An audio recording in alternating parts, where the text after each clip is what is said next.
Allahu Akbar. Allahu Akbar. Tapi sorry Kang, pernah nggak kayak di rumah ketemu buhul-buhul sihir? Bu, ada. Ada? Oh, itu mah sering. Sering? Sering dulu. Pernah dulu lagi ngobrol, nonton TV gitu, terus tiba-tiba dari atas darah satu kecelak. Celak. Darah? Darah. Dari atas, darah. Darah siapa nih? Bilang. Dan itu kelihatan turunnya. Celak. Itu di rumah sini Kang? Di sini, di ruang tengah sini. Tanah kuburan. Tanah kuburan? Tanah kuburan gue nemu di laci. Katanya aku dikirim katanya di sini, tapi aku nggak dikasih makan. Dia ngomong gitu dikirim? Iya, tapi Aku nggak bisa ngapa-ngapain di sini, nggak pada takut. di dalam mimpi itu datanglah mamanya Iki dengan postur tubuhnya yaitu waktu pacaran sama gua. Oh, waktu muda ya? Muda gitu, diponi, cantik lah. Dan dia bawa anak 2. Nyamperin gua. Ngapain lu bawa anak? Dia nggak ngomong, terus dikasih ke gua anak. Tiap manusia kan punya titik terendah dalam hidup ya. Iya. Titik-titik yang dianggap paling sulit lah. Apa titik terendah seorang Kang Sule?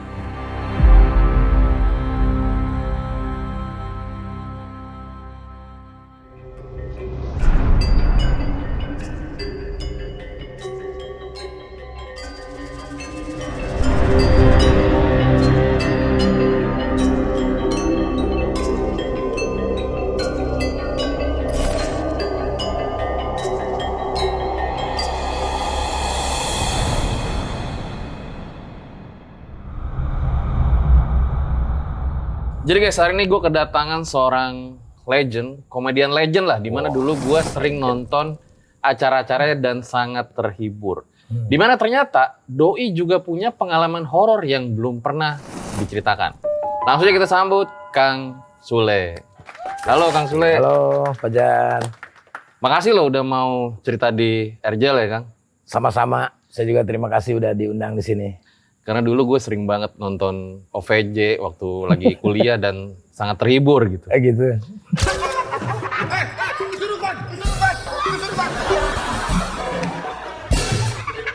Tapi gue penasaran deh Kang, lu total tuh udah berapa tahun sih jadi komedian gitu? Kalau dihitung sebelum ke Jakarta itu dari tahun komedian ya 94. 94? Ya, 94 sampai sekarang. Berapa tahun? Berarti 20 tahun lebih lah ya? Lebih. Luar biasa. Dan contohnya kayak OVJ gitu ya? Ya. Susah gak sih setiap hari kan harus lucu gitu? Awal-awal susah. Tapi karena sudah terbiasa, otak kita udah keasah ya jadi terbiasa lah gitu. Kalau menurut Kang Sule jadi perawat tuh susah nggak? Jadi perawat. Pelawak ya, sorry. Pelawak. Susah lah. Susah ya? Susah lah. Harus nyari. Makanya pelawak itu yang bikin susahnya itu ketika kita pulang ke rumah, itu yang dipikirin materi buat besok. Itu susah tidur tuh. Materi apa lagi ya? Ini udah, ini yang dipakai callback yang mana ya? Wah ini harus ada materi baru lagi. Gua harus nyari nyanyian lagi. Nah, makanya gue sering waktu zaman masih di Pejaten tuh dulu 2012 tuh bikin lagu.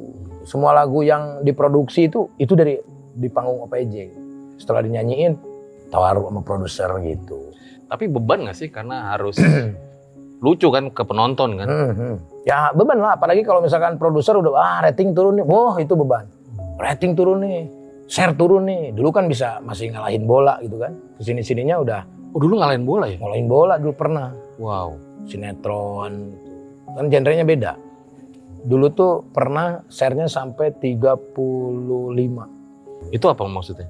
Share penonton, 35. banyaknya jatuh. penonton, Oh. 35%. Itu kan pencapaian yang sangat luar biasa. Paling top lah di zamannya ya, dan itu Oh juga. iya, zamannya tuh top lah. Pertama kali komedi bisa roadshow ya OPJ. Roadshow ke kota-kota. Wow. Nah, ini ngomong-ngomong soal roadshow, ternyata Kang Sule itu pernah dia manggung dan yang nonton itu katanya penonton gaib. Itu benar Kang? Apapun itu, tapi yang gua rasakan, yang gua lihat kejadiannya dulu gini. Dulu tuh lagi nggak ada acara. diajaklah sama teman, manggung yuk sono katanya. Biar lu ada job, katanya gitu ngomongnya. Biar gua ada job. Jadilah kita nggak mikirin masalah job atau apapun, yang penting gua ada kegiatan. Pergilah ke sebuah gunung, daerah tempatnya apalah, gua nggak mau nyebutin daerahnya. Dan itu ada rumah adat di situ dan ngelewatin perkampungan, perkotaan, perkampungan, pegunungan. Dan itu rumah tuh bisa dihitung dengan jari. Dan di situ tuh ada katanya, ada kuburan yang seginilah kuburannya.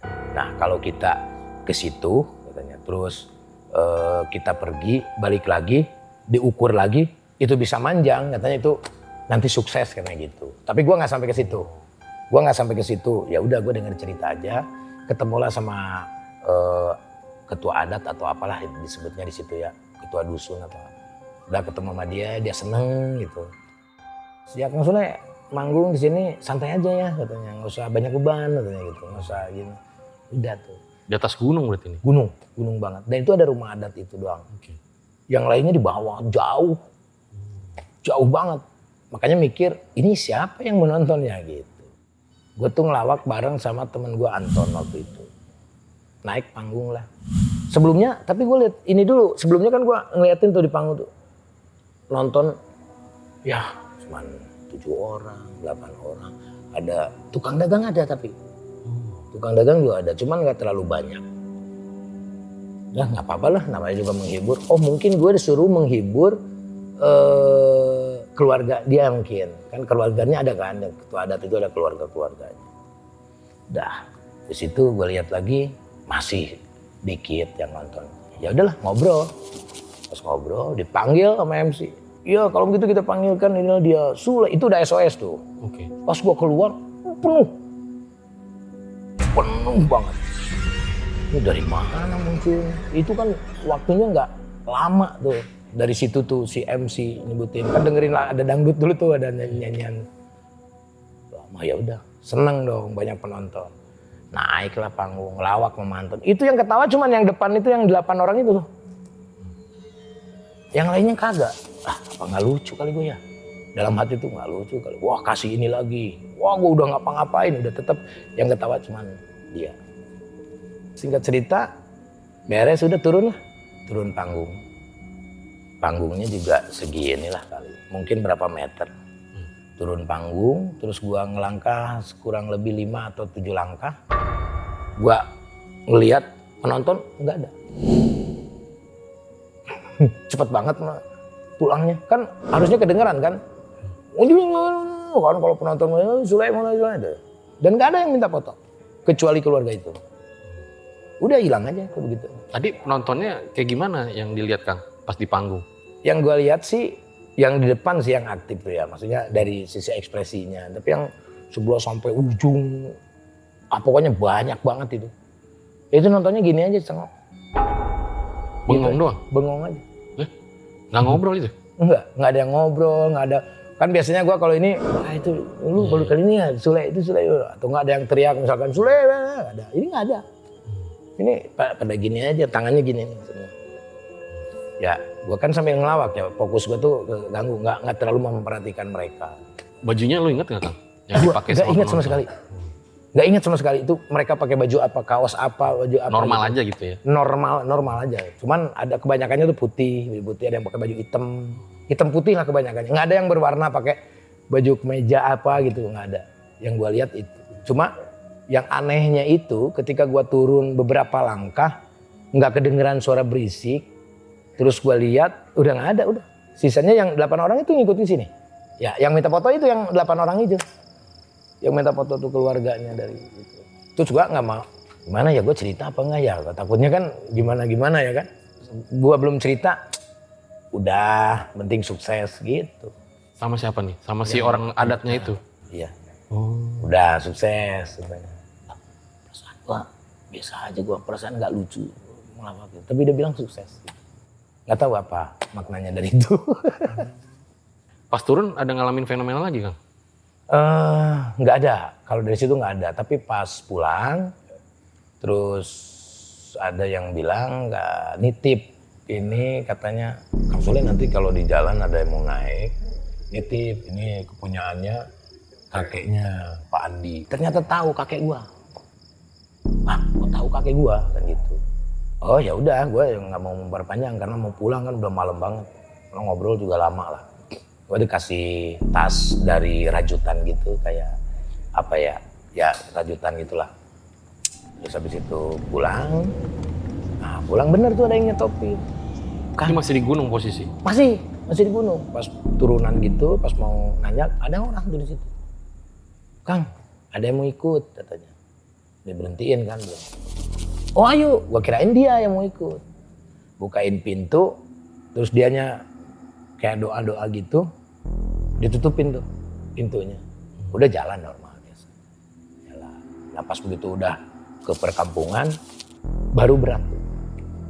Gas tuh ngempos gitu. Sampai gue tukar supir tuh, Jajak waktu itu Jajak yang nyupir. Gak bisa digas sih, masa mobil bagus rusak tuh gitu. Udah gue bawa, bener ngempos gue ngerasain. Ngempos, udah tuh. Padahal turunan. Turunan, tapi nggak turunan gini banget, ginilah gitu. Tapi Berat ngempos, misalnya. habis ke datar tuh ngempos. Gimana ya? Bisa deh, coba matiin dulu deh. Gitu. Nah gue heran, itu yang naik siapa ya? Apa jangan-jangan berat karena itu ya? Aneh juga, tapi tuh orang bilang ada yang mau naik, dia nggak naik ya? Dia nggak naik, tapi dia bukain pintu. Seolah-olah ada orang yang mau ikut, tapi berat. Gitu. Nah yang adat itu bilang bahwa ini namanya si kumpai katanya, mau ikut nitip katanya. Dititipin sama kakeknya. Aku nggak tahu lah. Tapi setelah turun ke bawah itu pagi-pagi tuh, udah pagi-pagi. Nah terus di tol kalau nggak salah, di tol sempet berhenti si mobilnya. Ah pas begitu berhenti, kenapa aja? Masa berhenti? Nggak bisa di starter. Gimana nggak bisa? Oh air karburatornya kali habis gitu kan. Biasanya kan kalau Hyundai gitu kan, air karburatornya kali habis. Jadi coba buka. Pas begitu Jajak buka kap, itu tutup karburator terbang tinggi. Ke atas tiba-tiba. Kan mobil baru gitu. Baru beli ya? Get itu namanya. Masih ingat itu. Apa? Itu lamanya tuh gue nyari tutup karburator tuh. Mana aja. Ribet juga itu hilang. Air masih ada karburatornya. Masih ada airnya. Kalau habis itu ya biasanya kan kalau udah mobil lama gitu kan. Mobil lama pasti nggak tahu kenapa lah gitu. Ya udah habis itu cari dapat tutupnya. Udah lancar dari situ. Nggak tahu. Gue nggak tahu penjelasannya tuh apa. Gitu. Tapi karena gue nggak mikirin, oh ini gara-gara itu atau ini mistis, enggak sih. Gue ya udah berarti ya mungkin kebetulan kali gitu. Udah pulang tuh sama si Jajak. Nah setelah pulang biasa tuh Jajak masukin garasi, terus gue masuk ke dapur, gue bikin kopi tuh, bikin kopi. Nah bikin kopi. Pas begitu gue mau ngambil makanan apa-apa tuh di dapur tuh, pecah nih. Si kopi itu gelas-gelas yang beling. Iya, beling biasa ya. Nah setelah itu tuh banyak kejadian-kejadian gitu. Kejadian kayak Misalkan nih si gerbang tuh misalkan ditutup nih ya, ditutup nih gerbang tuh kan pakai gembok kan, tapi besoknya si gemboknya kebuka terus si gerbangnya setengah. Siapa coba? Situ mulai merinding tuh. Wah jangan-jangan ini nih gitu. Tapi masa iya kalau misalkan itu kepunyaan kakek gua ganggu gua kan gitu. Atau mungkin gua menganalisa bahwa ini gua ada nih di sini. Mungkin. Karena sempet orang ada yang lihat ya itu si macan si kumpai itu. Nah gua kan belum tahu. Ya bawaannya kan emosi. Masa gua punya kayak gitu-gituan kan gitu. Pulanglah ke Cimahi, tanyalah ke emak, diceritain, benar bahwa kakek kamu tuh punya kepunyaan namanya si kumpai. Oh itu kali, itu. padahal awalnya nggak tahu tuh sama Nggak sekali. tahu. Justru malah orang yang nggak dikenal yang ngasih tahu. Iya, dan sampai gua pulang ke Pejaten itu ngikut.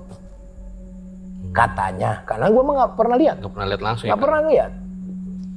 Terus malahan mah nanti Kang Sule katanya kalau lagi duduk nanti di lus-lus aja ya, kan kayak orang gila. lus-lusnya di mana kan gue nggak lihat. Iya. Nah setelah ke Pejaten banyaklah fenomena anak-anak yang sering melihat ketika naik tangga dia ketemu tuh turun gitu sampai lari.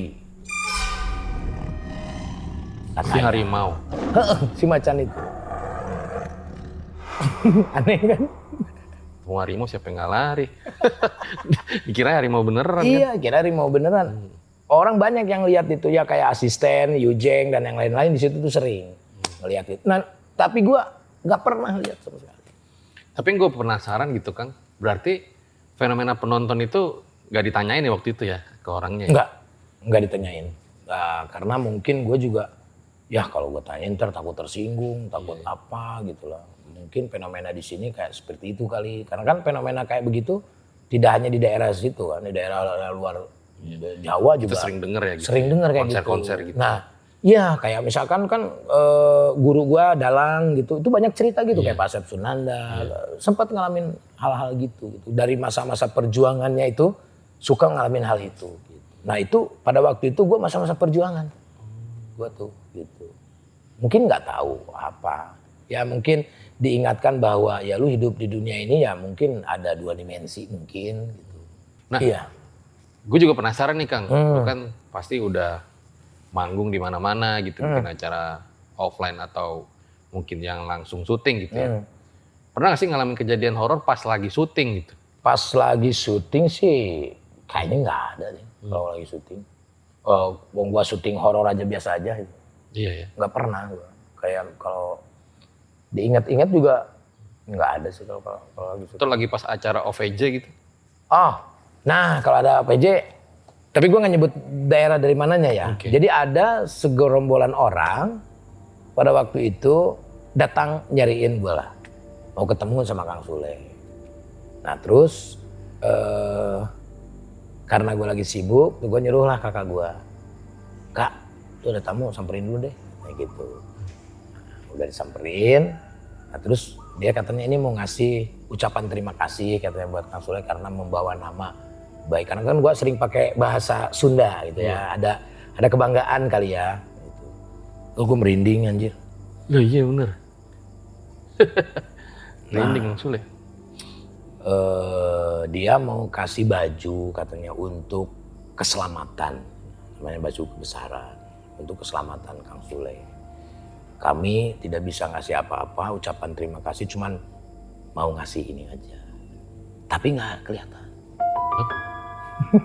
Maksudnya? Ya nggak kelihatan, kakak gue juga mana gitu. Tapi kakak gue suruh gini katanya. Nah terus dikasih kayak pantomim gitu. Dikasih. Ini untuk apa? Ya dipakai aja. Kan kakak gue bingung. Lah makainya gimana? Ya udah itu kan siloka dia bilang. Yang penting udah diterima gitu. Jadi itu tuh katanya untuk menjaga keselamatan Kang Sule dari gangguan-gangguan goib. Kalau ada orang yang iri itu pakai baju ini insya Allah gitu. Dan yang lucu nih ya, kakak gue tuh masih gini cerita. Nih bajunya gue nggak lihat tuh. Gue juga nggak lihat gimana makainya. Gue bilang udah lu terima aja deh. Nah gue gini juga ya kan. Itu udah gue terima gitu. Dan gue nggak ketemu sampai saat ini dengan orang-orang itu. Dan mereka juga memaklumi karena gue lagi sibuk. Cuman yang jadi anehnya, ya siapa mereka? Cuma ngucapin terima kasih aja. Oh nggak ada pesan apapun ya? Nggak ada. Ucapin terima kasih sudah membawa nama baik Jawa Barat lah gitu. Intinya bilang begitu. Ya udah.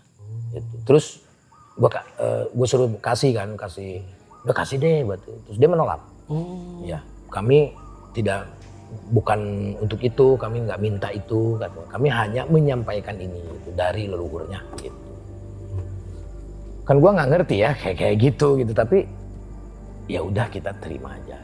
Dan dia nggak mau, dipaksa juga nggak mau. Kak udah pokoknya kasihin aja gitu. Enggak, kami nggak minta-minta, kami cuma mau kasih. Udah itu fenomena yang aneh sih menurut gua selama waktu di OPJ. Gitu. Ya ini kasih baju nggak ada bajunya, bingung juga ya. Mungkin siloka ya, maksudnya baju itu kan pakaian itu yang ada dipakai di dalam diri gua. Mungkin pakaian gua, keimanan gua, mungkin. Mungkin itu menitipkan bahwa ya lu kalau udah terkenal lu harus bisa jaga keimanan lu harus bisa tetap rendah Jangan hati, lupa diri ya. jangan lupa diri. Mungkin itu ya kalau dibaca, karena kan orang-orang kayak seperti itu tuh kita yang harus membacanya gitu. Bener. Akhirnya ya kakak gua kan ya lumayan tahu tentang hal itu, yaitu intinya gini dijelasin lah sama kakak gua. Oh ya lu jangan sombong, jangan apa gitu. Supaya orang nggak ada yang kayak misalkan gangguin secara doi. Masuk akal juga sih. Tapi memang kalau kita lihat gitu ya, ajaran-ajaran dari dulu nenek moyang atau leluhur itu memang kadang mengajarkan bagaimana cara kita misalnya membina hubungan antara manusia dengan manusia, manusia dengan alamnya gitu. Bagaimana kita jangan hutan dibuka terus diambil eksploitasi semena-mena gitu. Kalau misalnya alam rusak, yang repot kan kita juga. Betul, gitu. betul. Dan hari ini kita lihat kan perubahan iklim, terus suhu makin ekstrim kan. Iya. Kejadian banjir juga udah sering juga. Hanya itu dia sih. Terus Kang Sule katanya pernah berziarah juga ya? Iya dulu. Dulu tuh Bapak Abah lah sering jaro kemana-mana lah gitu.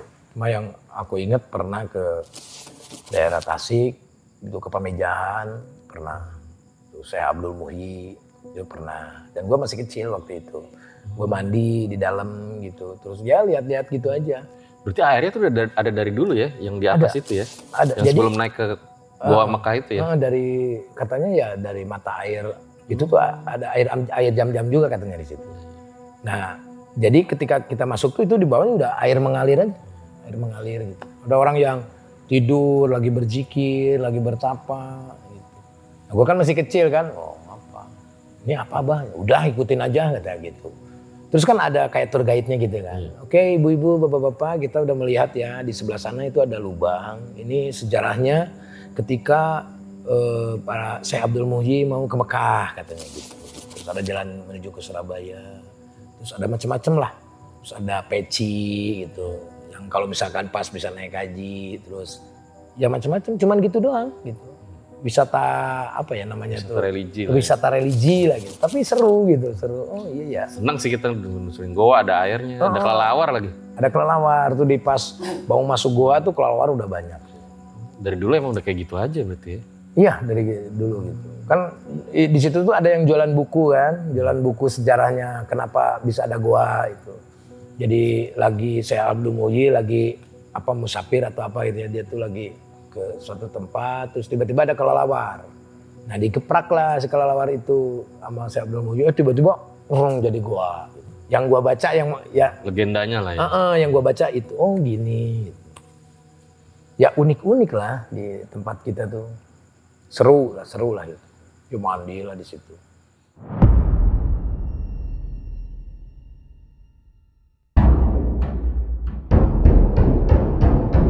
Saya kalau nggak salah pernah nonton di salah satu podcast gitu. Katanya Akang tuh pernah, entah Akang apa keluarga gitu, dikirimin kayak santet atau sihir. Itu bener nggak sih? Walahu alam. Nggak tahu, tapi yang terjadi itu. Jadi waktu di Pejaten belum pindah ke sini. Nah ini bisa ceritanya tuh nyambung ke sini. Oke. Suatu saat pegawai gue tuh setiap sore, pagi, siang itu dia nyapu. Nah pas begitu sore mau menjelang maghrib, tiba-tiba ada kelelawar. Dan kelelawarnya itu warnanya nggak hitam, nggak coklat, abu-abu putih. Warnanya putih kelelawar. Prok. Dia takut kan, anjir apa ini katanya. Terus dia usir tuh, malah melotot ya. Masuk ke dalam, lari dia ke dalam.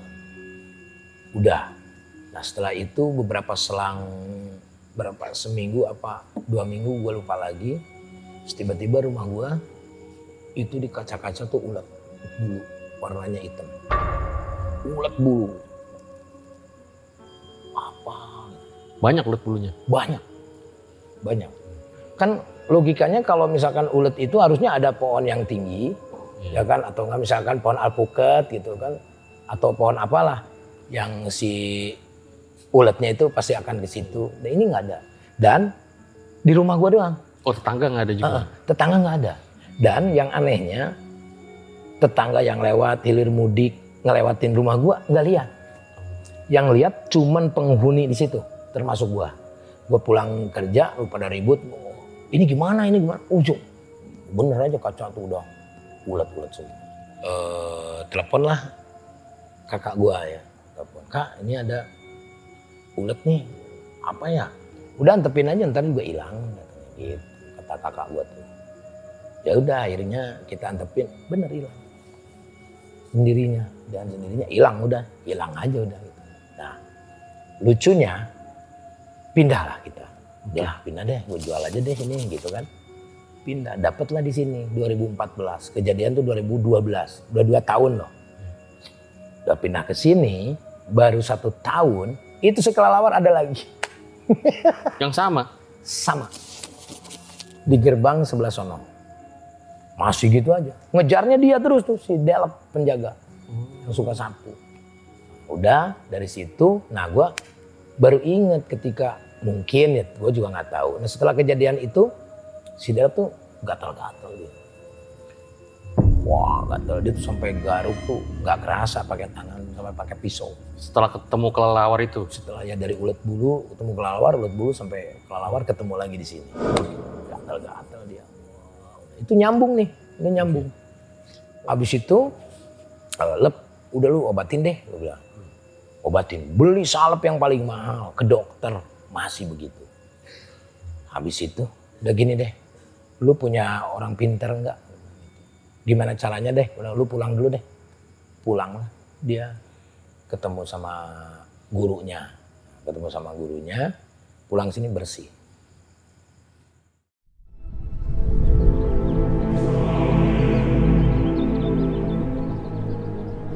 Habis itu selang beberapa bulan gitu lagi. Gatel lagi. Sekarang udah agak mendingan lah. Nyampe ke nemuin belatung. Nah, waktu itu bokap gue masih ada. Pak, awalnya, ini biar detail ya. Awalnya satpam baru nih. Satpam baru, dia di saung sebelah situ. Dia lihat pocong. WhatsApp gue. Noh, pocongnya nih, kaget gue. Dia WhatsApp gue, Pak, saya lihat pocong Pak. Mana gue bilang fotoin gitu kan. Ya mana bisa Pak difotoin gitu. Saya juga pas lihat pocong begitu terus saya fotoin, hasilnya pocongnya nggak ada katanya gitu. Di mana pocongnya? Di sebelah sana. Oh, yang di ujung tuh? Di ujung tuh ada kayak saung. Iya. Saung. Nah, dia tinggal di situ. Nah itu dia ngelihatnya di daerah pos gerbang yang sebelah sana. WhatsApp. Waktu itu masih SMS kalau nggak salah. Lah lu nggak usah berlebihan, gue bilang. Bener Pak, sumpah Pak, saya takut banget Pak katanya. Ya udah lu kalau takut nggak usah jaga, masuk aja ke dalam, gue bilang gitu. Oh iya Pak, masuklah si satpam ke dalam. Nah, nggak tahu kenapa dia subuh jam 5 kalau nggak salah, jam 5 dia keluar lagi karena nggak enak kali, masa gua nggak jaga gitu. Keluar lagi. Terus di bawah mobil dia ada lihat belatung satu tuh. Di bawah mobil di sini mobil X-Trail, yang di sebelah sana mobil Jeep warna merah. Ada belatung. Pak, ini ada belatung bawah mobil. Masa iya ada belatung bawah mobil. Samperin, digeserin mobilnya. Itu si belatungnya tuh bentuknya pocong, Pak. Kesalahan gua adalah tidak memfoto itu. Karena saking paniknya gua. HP juga nggak megang kan gitu. Dan zaman itu juga belum viral-viral kayak sekarang. Belum. Ada belatungnya gede-gede Pak. Padahal nggak ada bangke ya? Dicari tuh. Di mana ini? Periksa mobil semua, takutnya ada daging, makanan, sisa apa, gue bilang itu. Ya tapi kan nggak masuk akal. Kalau daging cuma dari nasi kotak gitu, belatungnya banyak banget. Udah habis itu lihat di sini di mobil di pot banyak banget pada keluar di pot. Di mobil, di bawah mobil banyak banget, itu bulat tuh bentuknya. Padahal nggak pernah ngeliat ada belatung sama sekali di sini sebelumnya. Belum pernah. Ini nyambung nih ceritanya. Maaf ya nih kakinya. Iya, nggak apa-apa. Nah, setelah itu diberesin lah. Beresin, masukin ke botol. Kita terus telepon abah, ini gimana? Udah bakar aja lah. Udah, itu. Pakai bensin tuh, bakar. Pakai botol apa tuh lupa lagi. Itu belatung nggak mati-mati Pak. Nggak mati-mati sampai dikeluarin lagi dia sampai udah dibakar itu. Ya udah habis itu udah masukin ke dalam satu tempat, buang dah, udah buang. Terus kata bokap, lu harus cari katanya kali, buangnya di kali ke utara katanya gitu. Ada nggak? Ada di sini nih kali ini nih di sebelah sini Bekasi, buanglah ke sana. Udah, situ beres lah ceritanya.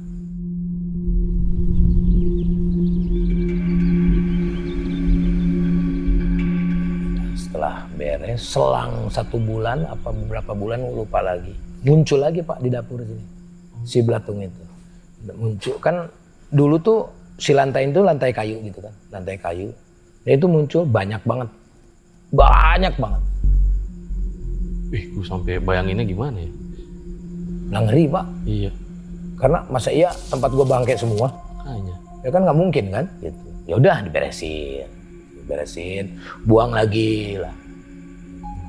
Ya nggak tahu lah, katanya kalau bapak gue malah bilang belatungnya di mana? Di luar. Syukur alhamdulillah, syukur.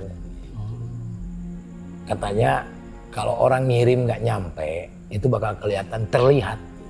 Mungkin belatung itu yang terlihat. Itu yang di dapur juga banyak banget ya? Banyak banget di dapur. Ada semeja ini Kang, apa lebih? Jadi jumpluk-jumpluk gitu Pak.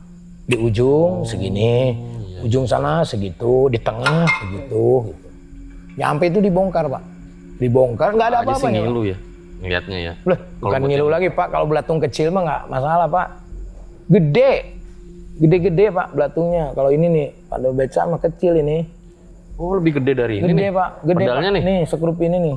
Nih, gini Pak, gedenya nih. Gede juga ya. Iya, pada gemuk lagi. Pada gemuk. Ya udah, kita buang aja lah. Cuman karena ya udah gua nggak mau lah berpikiran yang negatif ya, sujon. Oh, ya mungkin ini mah ada hal-hal yang aneh kali lah, udahlah. Gitu. Biarin aja, nggak mau ambil pusing lah ya. Nggak mau ambil pusing, gua harus nanya ke orang pintar. Apa nih gua diguna-guna atau apa? Iya, Gua iya. disantet enggak gua. Ya udahlah, biar dengan sendirinya lah. Gitu. Tapi dari 2014 sampai ke 2018 tuh fenomena di sini tuh ya sering banget. Contohnya? Ini di situ ada kandang anjing tuh ya. Jadi gua tuh punya golden waktu itu. Dan golden tuh nurut banget. Suatu saat si golden itu dia nggak menggonggong sama sekali selama seminggu. Nah gua kan sibuk kerja tuh. Terus laporan lah dia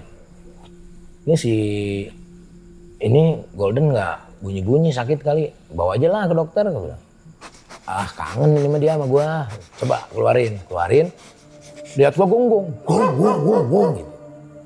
Kenapa lu? Gua bilang, gonggong terus gonggong kayak orang ketakutan. Kayak anjing ketakutan. Gonggong, kenapa lu? Sakit. Tapi panas sih badannya tuh panas. Udah bawa ke dokter deh. Bawa ke dokter. Dari dokter diperiksa, normal Pak. Enggak apa-apa.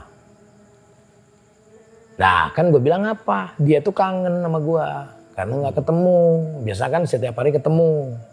Dia tuh kan bisa tahu kalau gue mau naik apa gitu dia tuh. Kalau misalkan hari ini gue naik apa, dia masuk tuh ke kolong Mercy tuh. Udahlah. Habis itu udah kata dokter, udah tidak ada apa-apa ini mah. Normal dia, nggak sakit. Temu sama gua, pulang dari dokter ngeliatin gua terus. Kenapa lu? Liatin tuh kayak bengong. Lu kenapa? Nah gua mau syuting di atas tuh, dulu kan Sulet Channel tuh, gua di atas. Iya. Tok nitip dulu ya, gua syuting dulu sama penjaga tuh. Ya udah, naiklah ke atas. Lah gua lagi syuting, divideoin kan sama si Itok. Dia lagi gini nih Pak, kayak orang dicekek. Mungkin dia minta tolong kali ya. Ya katanya kalau di salah satu rumah kalau ada anjing tuh, kalau ada makhluk lain dia nggak mau. Karena anjing tuh aralem. Menandakan bahwa ada lah gitu. Suka tiba-tiba malam gonggong gitu gonggong. Karena di sini katanya karena gua nggak lihat dengan mata gua gitu loh.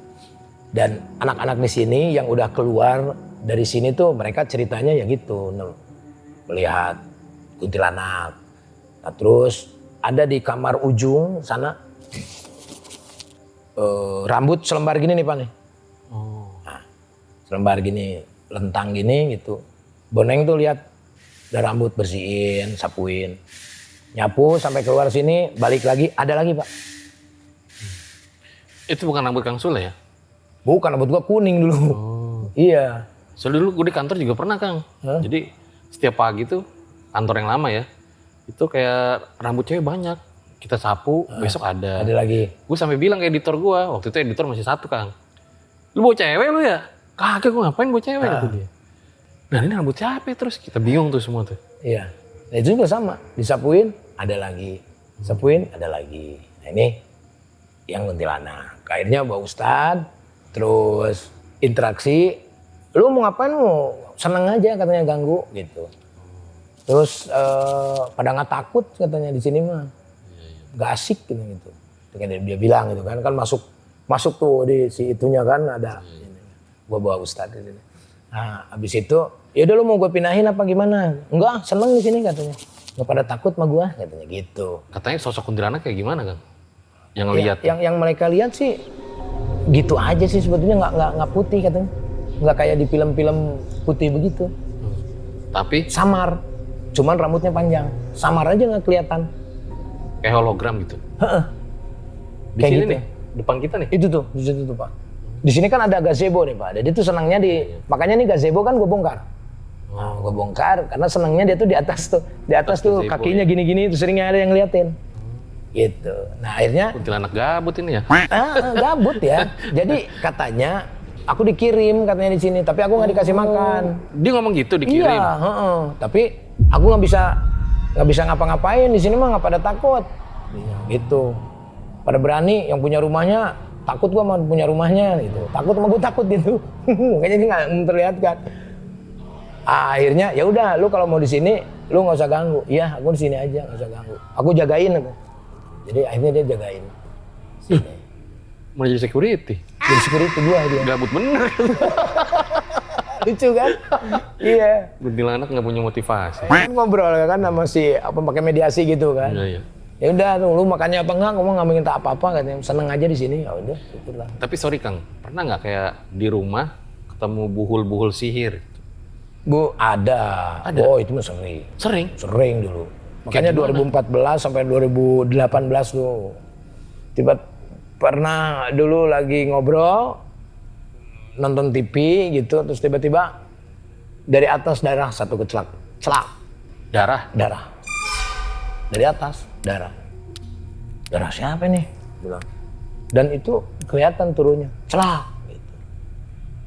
Aneh-aneh aja. Udah lapin deh. Lapin. Darah seger gitu? Udah segar. Terus gue pernah nemu, dan gue lagi yang nemuinnya ya. Jadi gue habis tawasulan waktu itu, terus gue duduk nih, habis sambil sila. Nah di sini tuh ada yang ganjal di karpet gitu. Apaan ini ya? Tapi nggak ada kan? Oh, di dalam karpet kali. Gue buka karpet, pocong kecil Pak, kayak gini nih, kayak gini nih, tapi lebih kecil. Ya Allah, apalagi ini? Itu di rumah sini Kang? Di sini, di ruang tengah sini. Tanah kuburan mah. Tanah kuburan? Tanah kuburan gue nemu di laci. Laci kamar? Bukan, di ruang tamu. Aneh kan? Siapa yang naruh ya? Mana gue tahu. Tanah kuburan tuh? Iya, ada kan gue aneh. Siapa ini ya? Nah, setelah Kalau tanah Pondok Indah mah nggak apa-apa. ya iyalah. Ini tanah kuburan. Ya itu juga kata orang ya Pak Ustadz bilang, oh ini tanah kuburan katanya. Yang pinter lah, yang tahu tentang hal itu. Karena gue nggak tahu apa-apa. Itu seplastik gitu? Enggak, dikit Pak. Jadi dibungkus pakai kain kapan. Hah? Bungkus pakai kain kapan, terus bentuknya tuh kayak pocong tapi nggak kayak pocong, kayak lemper tahu, tapi gepeng gitu. Anjay. Tempatnya gepeng. Sumpah nih gue baru denger sih Kang. Iya. Dan karena gua tuh orangnya nggak peduli ya kayak seperti itu, jadi gua nggak Biarin aja ya? biarin aja. Tapi lu gak kesel ya? Siapa yang naruh sini gitu? Wah, biarin aja. Suatu saat pasti akan terbuka. Gitu. Tapi setelah 2018 perceraian gua kelar, di situ udah aman sampai sini. Oh, udah gak ada lagi ya? Nggak ada. Nemu-nemu kayak gitu? Oh, gua juga kangen. Malah kangen ya? Iya. Emang agak lain ya. kayak yang nggak ada kepala, itu pernah gue ceritain sih. Cewek juga lihat. Pokoknya sepanjang 2014 sampai 2015 udah kejadian tuh selalu ada. Tapi sekarang alhamdulillah. Tapi lu hebat juga sih, maksudnya kayak nggak penasaran siapa yang naruh gitu. Walaupun misalnya emang kayak ini apa sih kayak gini-gini gitu, bodo amat gitu. Tapi nggak penasaran siapa yang naruh gitu. Gue selalu gini, takut gue lupa. Kan gue takutnya gue iseng ngambil tempat kuburan, gue simpen. Gue iseng beli pocong-pocongan, gue simpen. Nah, gue lebih ke situ. Gue lebih ke situ itunya, supaya gue nggak mikir negatif sama yang lain. Ya, mau seisi rumah ini, mau apa gitu. Atau dikasih orang mungkin ya, tapi lupa bisa juga. Mungkin. Cuma gue nggak terlalu apa sih ini nih? Ya kakak gue kan suka juga kalau hal-hal begitu, nggak gue tanyain juga. Udahlah ngalir aja, ntar juga hilang sendiri. Itu jangan-jangan mainan si Iki dulu kecil ya. Nah bisa jadi gitu. Mungkin si Iki, jahil-jahil, pocong-pocongan kan mungkin. Nakutin temen-temennya ya. Nah bisa jadi kan gitu. Tapi kayak di film-film, kayak di film-film bentuknya juga gitu. Macam-macam lah. Kalau gua masih ingat, kadang ada yang nggak ingat beberapa lah ya. Terus ada kayak kalau pulang gue jam 12 malam itu pulang syuting OPJ, pulang ke rumah itu udah ribut di suatu tempat, itu ribut banget deh. Kayak berisik banget tuh. Kayak orang lagi ngobrol, berdebat atau kayak di pasar gitu. Nah, gue dengerin, kayak di kamar Perdi ini siapa ya? Banyak banget. Terus gue ketok-ketok nggak dikunci, kosong. Kayak gitu sering. Terus kayak tiba-tiba ada yang manggil. Ada yang manggil? Di kamar nih gue. Iya. Manggil Kang Sule? Iya. Manggil gimana? Ya manggil aja. Kadang ayah, kadang sayang, kadang nama. Tapi nggak ada orangnya? Nggak ada. Tapi suara cewek. Kalau gue dipanggil sayang malam-malam? Lo gue cari. Iya, pikiran gue Davina Karamo ya. Tapi nggak ada orangnya. Ya itu gue berpikir begini, mungkin karena gue capek atau tersugesti, ya kecapean, mungkin gue gitu. Tapi ya sering lah, kayak misalkan nih. Nah kalau di kamar sini sampai saat inilah, kan pintu kamar mandi gue itu kalau misalkan ditutupin tuh dia udah nggak bisa buka lagi karena pakai per. Ininya tuh pakai per apa gue nggak tahu. Jadi kalau ditutupin, udah orang tuh harus baru. Suatu saat gue buang air besar, diam duduk gitu. Terus itu tiba-tiba si pintu, lagi boker tuh. Oh, gue kaget tuh. Sampai berhenti tuh gue langsung cebok tuh. Astagfirullahaladzim. Apa lagi nih? Kan nggak ada angin, Pak. AC pun nggak mungkin dong AC. Dan pintu itu nggak bisa kalau sama angin. Itu pintu jati loh Pak. Dan itu kebuka. Itu gue kaget. Wow. Nah, gue tuh punya tips begini. Apain sih lu? Gue ajak ngobrol. Setelah kaget tapi Pak, setelah kaget, ngapain sih lu ganggu gua mulu lu? Mau lu apa? Gue bilang gitu. Udah beda alam, udahlah beda alam. Suka diajak ngobrol sama gua gitu. Tapi nggak nyaut dia Pak. Nggak nyaut ya? Nggak nyaut. Lagi asik boker ya? Iya lagi asik, malah ganggu mulu. Tapi Kang mungkin ya, bagi sebagian orang tuh pernah bermimpi lah. Bermimpi anggota keluarganya sudah meninggal gitu. Dalam mimpi ketemu gitu. Kang Sule pernah nggak ngalamin fenomena kayak gitu? Kalau itu sih gue belum, Pak. Belum ya? Belum kalau itu. Tapi kalau misalkan, ini ada ceritanya gue kayaknya belum cerita deh. Jadi mimpi mamanya Iki. Jadi gue waktu itu gue lagi deket sama cewek. Nah cewek itu dia bilang bahwa dia tuh bukan janda, belum pernah menikah. Udahlah. Nah gue pacaran lah ya, belum nyampe 3 bulan. Pacaran lah, tiba-tiba gue mimpi. Di dalam mimpi itu datanglah mamanya Iki dengan postur tubuhnya yaitu waktu pacaran sama gue. Oh, waktu muda ya? Muda, gitu, diponi, cantik lah. Dan dia bawa anak 2, nyamperin gue. Ngapain lu bawa anak? Dia nggak ngomong, terus dikasih ke gue anaknya. Apa gue setelah itu terbangun, kaget. Nah apa ya gue mimpi gitu ya? Apa karena gue mau punya anak lagi kayak 2 ya gitu. Udah gak kepikir apa-apa. Setelah mimpi itu Pak, sorenya, nah si pacar gue yang dekat sama gue, dia WhatsApp panjang, dia mengakui bahwa dia punya anak. Kok bisa pas gitu ya? Ngeri ya? Tapi mohon maaf, saat itu Mama Iki udah nggak ada. Udah nggak ada. Dan ya, gue tuh selalu diingetin sama dia. Dalam hal? Dalam mimpi. Dalam hal gue ketemu sama perempuan atau apa. Ih, gue merinding nih. Merinding maksudnya bukan takut ya, Iya. tapi kayak kok bisa gitu. Ya, karena dia katanya dia berjanji ya, tanpa sepengetahuan gue dia pernah bilang bahwa dia mau sampai kapanpun mau jagain gue. Mungkin yang buka pintu juga mamanya. Yang manggil sayang tadi.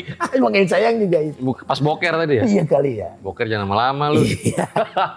Nggak dia bercanda ya? Iya, itu sering kayak gitu. Cuma yang keinget sama gue ya ini, yang bisa, kan kita kalau mimpi itu kan kadang-kadang kita nggak ingat apa kejadian apa ya, tiba-tiba dia WhatsApp, terus gue telepon dia ngangkat, terus tiba-tiba dia chat, dia mengakui bahwa gue tuh udah punya anak gue sebetulnya.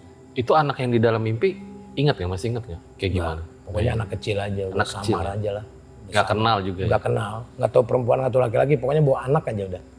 Kenapa ya fenomena-fenomena kayak gitu banyak juga yang ngalamin gitu? Iya. Kebetulan kayak iya, gitu kebetulan itu. Gue juga heran ini kenapa ya? Maksudnya dia tuh selalu ada. Nah, mungkin masih sampai saat ini juga masih selalu ada dalam pikiran lah. Ya makanya gue tuh ketika deket sama perempuan tuh gue nunggu nih mimpi apa lagi nih gitu. Kasih tahu lagi nih. Tapi yang sekarang alhamdulillah masih enggak. Bahkan mimpinya itu happy lah gitu. Iya. Happy bareng liburan sama dia, gitu, bareng liburan, bareng-bareng. Gue pernah mimpi juga kan, jadi inget ya. Jadi waktu itu ya teman lah gitu ya. Teman udah lama nggak ketemu. Terus mimpi dia nih. Nah gue kebangun jam 3 pagi lagi tuh. Nah pas gue liat, ngapain ya gue mimpi dia gitu ya. Nah pas gue liat ke IG-nya kan udah lama tuh. Ternyata ayahnya baru meninggal tuh sore itu. Kok bisa begini gitu. Ngasih tahu kayaknya itu ya. Ya kayak fenomenanya kok pas banget kebetulannya gitu loh. Ya mungkin kita mimpi, ya nggak tahu mungkin ada penjelasannya gitu ya. Tapi kok pas banget ada fenomena si ayahnya baru meninggal, terus kita mimpi di paginya. Tapi kan kata orang-orang tua dulu juga kan suka ada arti-arti dari mimpi itu. Kadang kita bisa pas, kadang bisa enggak. Kadang-kadang mimpi itu bisa benar, bisa enggak juga. Dejavu, bisa ngingetin gitu, bisa. Nah, mungkin juga para lelang sama Herjel Sakit nih pengen tahu juga gitu Kang ya, bahwa setiap manusia kan punya titik terendah dalam hidup ya. Titik-titik yang dianggap paling sulit lah. Apa titik terendah seorang Kang Sule? Sebelum gua sekarang. Selama inilah, yang menurut Kang Sule. Selama ini. Gue sebetulnya tidak pernah menganggap ada titik terendah ya dalam hidup gue jalanin aja. Tapi kalau kayak misalkan gue zaman dulu nggak bisa beli susu, nggak bisa bayar kontrakan, ya itu hal yang biasa. Tapi gue tidak pernah ketika terjadi sesuatu rame di media sosial, dihujat dan yang lain-lain, itu bagi gue bukan titik terendah. Itu titik perjuangan gue untuk kembali bangkit. Jadi gue nggak pernah orang nanya titik terendah gue apa ya gitu. Karena yang mengendalikan tuh gue. Orang mungkin bisa melihat, wah lu bangkrut, lu titik terendah lu ini gitu. Nah bagi gue enggak. Jadi gue nggak ada istilah titik terendah sih kalau menurut gue. Namanya juga perjuangan. Jadinya jalan terus lah. Nggak pernah gue pikirin sih hal-hal itu. Baru nih Sigma Mel nih guys. Mantap ini. Tapi kan pasti banyak juga netizen yang nanya gitu ya. Kayak dulu kan pasti acaranya padat banget tuh. Nah sekarang mungkin nggak sepadat dulu. Itu sempat kepikiran ya? Enggak. Gua nggak pernah memikirkan hal itu. Toh kalau misalkan gua jatuh atau gua miskin, ya gua dulu juga gua nggak kaya banget. Dulu gua nggak terkenal juga. Kalau ibaratnya toh nanti ini kan hanya titipan. Pasti nanti juga dengan generasi baru, yang lahiran baru, orang nggak tahu gue juga kan gitu. Itu kan bagian dari perjuangan gue bagaimana menjaga eksistensi itu. Tapi gue yakin kalau Tuhan itu adil dan Tuhan itu tidak mungkin memberikan ujian kepada orang yang tidak mampu. Makanya gue ya jalan aja. Apapun yang gue lakuin kan ibaratnya kita hidup, mungkin orang hanya melihat kalau gue tuh sibuknya karena di TV.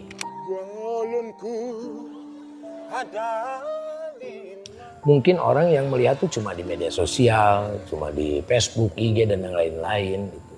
Tapi gue juga ada memutar otak bagaimana gue bisa berjalan terus gitu loh dalam hidup gue. Nah gue yakin dan percaya Tuhan sedang menguji gue bagaimana lu bisa mengelola uang ini ketika lu gak dikasih sama gue selama sekian tahun. Gitu. Akhirnya gue sampai sekarang ya gue tetap bersyukur. Karena dengan gue gak ada kesibukan syuting, gue cuma YouTube doang, gue punya usaha. Gue punya beberapa usaha dan alhamdulillah setelah beres usaha ini gue dikasih lagi acara TV. Jadi kayak muter-muter gitu ya? Iya, gue dikasih lagi ya sama acara TV dan gak perlu aduh sedih, merasa gimana. Ya kita bersyukur aja. Orang-orang kebanyakan bersyukur itu ketika lu mendapatkan uang banyak, ketika lu mendapatkan pekerjaan. Lu musibah juga harus bersyukur. Berarti lu dipercaya, lu disuruh istirahat sama Tuhan. Ada hikmah yang kadang kita... Ada hikmahnya. Mungkin di awal belum tentu tahu gitu ya, belum tentu terima. Ternyata pas di belakang, oh gini maksudnya. Iyalah. Gitu. Cuma kita kan, nah itulah. Jadi manusia itu harus banyak mengoreksi diri kita. Iya. Jangan terus-terusan kita koreksi orang lain terus. Itu yang gak maju. Iya. Komen mulu, head comment. Oh iya. Kerjanya ngapain ya? Ngapain kita yang ngejalanin hidup, ngapain kita ngurusin hidup orang. Ya kita benahin aja. Kan kita manusia yang tidak luput dari kesalahan. Tapi dari semua itu kita mendapatkan space untuk merenung, beribadah, ya kan?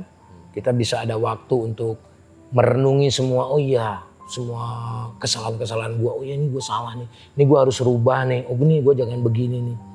Terus cara mengatur manajemen uang, mengatur manajemen kolbu gitu.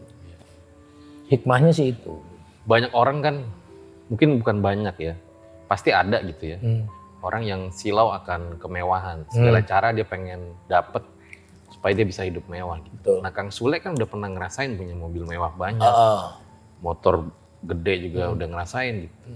Pas ngerasain itu rasanya gimana sih Kang? Biasa aja. Biasa aja kan? Biasa aja. Malah beban. Malah beban? Iya, beban lah Pak. Bayar pajak mahal. Pakainya jarang ya? Pakainya jarang. Kita harus bayar pajak tiap tahun. Setahun pakai paling berapa kali kalau yang mewah-mewah kan begitu. Cuma bersyukurnya alhamdulillah ya kita mungkin diizinkan sama Allah untuk merasain hal itu. Nyobain gitu ya? Nyobain. Nah setelah nyobain, biasa aja. Pakai Avanza juga enak-enak aja. Sesuai kebutuhan gitu. Sesuai kebutuhan.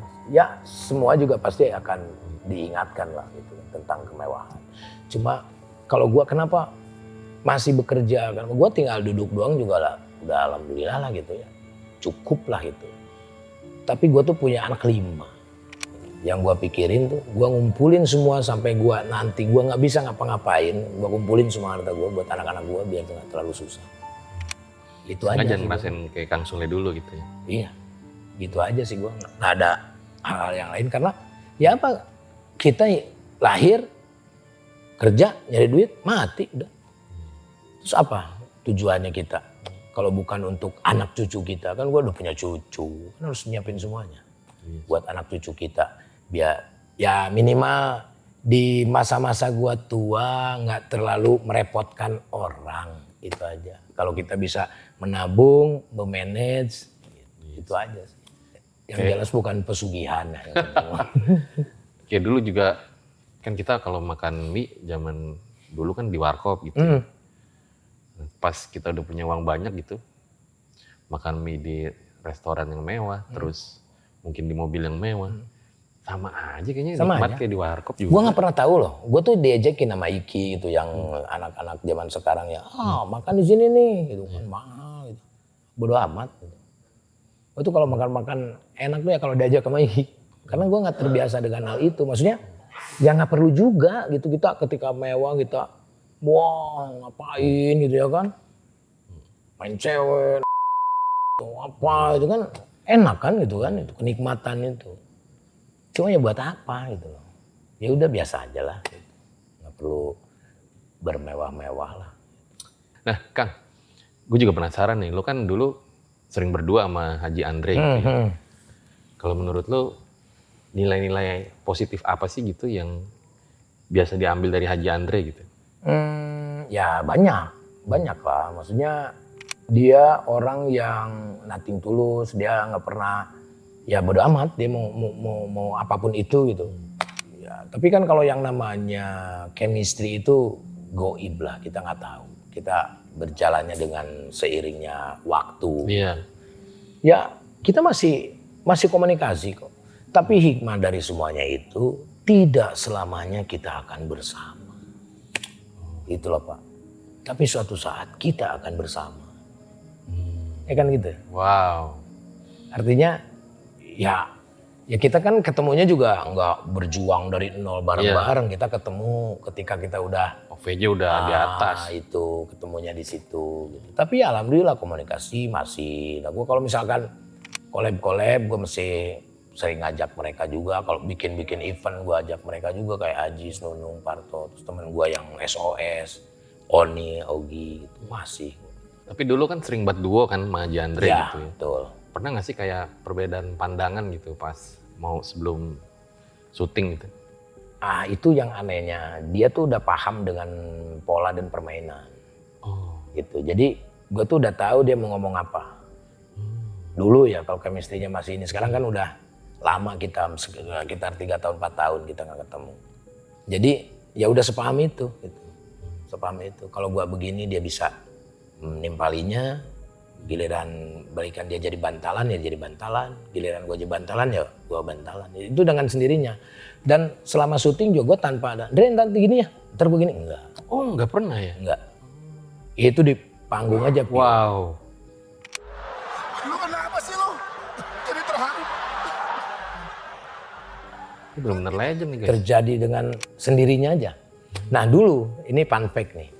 Dulu tuh, ini talk show lah talo. Kan gue dari OPJ tuh awalnya gue sama Ajis tuh, Nah setelah ya ada sesuatu hal itu, Ajis yang ketakutan sama gue dijailin itu akhirnya gue twist tuh. Itu gue yang minta, gue twist Andre nih, ini gue jadiin Andre jadiin nih gue. Akhirnya Andre jadi kan. Dan Andre tuh mau belajar. Andre tuh mau belajar. Ini gue ngapain ya, awal-awal gitu. Lu gini aja, ya oke. Lu pokoknya kalau gue ngomong A, lu jangan sekali-kali B. Kenapa? Ya hancur lah kalau gua A, lu B. Artinya lu nolak omongan gua. Kalau misalkan gua A, ya lu A. Misalkan gua suruh lu jongkok, lu jongkok. Kalau lu nggak jongkok nggak lucu. Itulah dasarnya gitu. Nah dia tuh ngikutin sampai berkembang sampai kita ada di ini talk show. Nah terus dulu tuh nggak ada gua jadi siapa, Andre jadi siapa. Itu tuh ya belum ada si kreatif bikin itu. Dengan perkembangan jalan suatu saat, ini berat nih ngelawakin Indra. Gimana ya? Udah lu jadi apa deh gitu. Ntar kita minta siapin pakaian deh di belakang. Bilang gitu. Siapin pakaian belakang. Di situ ceritanya Ikang Fauji itu bintang tamunya. Di situ gue bilang, Pak Ikang ngefans sama Bon Jovi ya? Iya Bon Jovi. Oke, sekarang kita akan hadirkan. Oh yang bener kata Ikang. Iya, Andre ngiter ke belakang. Nih lu jadi Bon Jovi. Iya, Andre jadi Bon Jovi. Nah itu dari awalnya. Itu lagi tren-tren kayak gitu tuh. Iya, jadi kita datangan, kira kan bener kan yang nonton? Iya. Bener apa ini? Jadi kita lihat dulu, nih siapa bintang tamunya. Oh, ini bintang tamunya Meriam Belina. Gue jadi Didi Petet ya. Gue jadi Didi Petet gitu. Nah dari situ barulah si produser kreatif. Oh ini oke juga nih sama. Baru dibikin gitu. Jadi goib. Komedi itu goib. Tidak bisa kita merencanakan sesuatu, itu belum tentu bisa berhasil. Kayak OPJ, ngaco-ngaco gitu, lu bikin deh skrip ngaco. Sule nanti ngaco gini ya, ini ngaco gini. Nggak jadi Pak. Tapi lu bikin scene plot, Sule jadi anu, udah. Itu ngalir aja dengan sendirinya. Gitu. Itu seni di atas panggung lah ya. Betul. Jadi ya goib tuh agak berkesinambungan ya dengan kita itu. Ya karena kita nggak tahu ya kan. Gue tiba-tiba bisa, gue dulu yang ngefans sama Andre, sama lagunya sih ya, sama orangnya gue biasa aja. Waktu zaman setingki tuh 95-96an gitu, gue pengen ketemu nih sama orang. Kapan gue bisa ketemu ya? Itu sampai sama Parto, itu semua yang ada di pikiran gue. Apa tuh disebutnya tuh? Gue nggak tahu. Dan itu semua tercapai. Suatu saat gue kan sering nonton Warkop. Iya. Itu gue di salah satu sitkom itu yang minta gue. Om Indro main. Gue minta Om Indro deh. Om Indro main. Makanya di Sule I Need You tuh gue bikin film tuh sama temen gue Mas Cuk. Andre ikut, Parto ikut, Nunung ikut, Indro ada. Jadi semua yang gue bayangin nih gue bakalan ketemu sama ini gimana ya caranya. Oh berarti gue harus belajar nih. Kalau orang masuk TV nasional itu, gue lihat Farhan waktu itu. Farhan kan penyiar. Farhan juga dari siaran dulu, kayaknya dilatihnya dari siaran. Gue cari tuh tempat siaran, sampai gue nggak dibayar satu tahun setengah. Gue yang penting siaran. Penting gue ngoceh terus, public speaking tuh kan. Ngoceh dari siaran terus, ya alhamdulillah. Ketemu sama orang-orang yang gue pengen ketemu. Kecuali Arapik gue ketemu, keburu meninggal. Tapi gue jadi MC-nya tribut Arapik. Rhoma Irama apalagi, gue ngefans banget kan. Gue harus ketemu sama Rhoma Irama. Di OPJ juga gue ketemu. Ya pokoknya semua cita-cita yang gue bayangkan tuh semuanya terrealisasi. Luar biasa banget guys, hari ini ya kayaknya paket komplit dari cerita misteri yang nggak pernah diceritain sama Kang Sule sampai pelajaran hidup lah yang bisa kita ambil ya dari apa selama ini yang mungkin kalian juga belum pernah dengar ya yang dilakukan oleh Kang Sule. Kang, boleh nggak hari ini kita tutup dengan nyanyi lagu Susis? Boleh. Oke. Berdua tapi. Hah? Berdua. Oke. Lu suka nonton OPJ? Kang Sule duluan ya nyanyi ya. Rapnya aja ya. Oke. What am I going to do? But I can't do anything. What am I going to do? But I can't do anything. Udah lu mendingan horor aja nih. Oke, makasih Kang Sule. Siap, sama-sama. Sehat selalu ya. Amin. Jadi itu deh guys, akhir dari episode ini, di mana mungkin selama ini jangan-jangan yang kita cari itu bukan kemewahan, tapi rasa cukup dan juga rasa ketenangan dalam hidup. Gue Fajar Ditya, RJ5 undur diri. Ciao.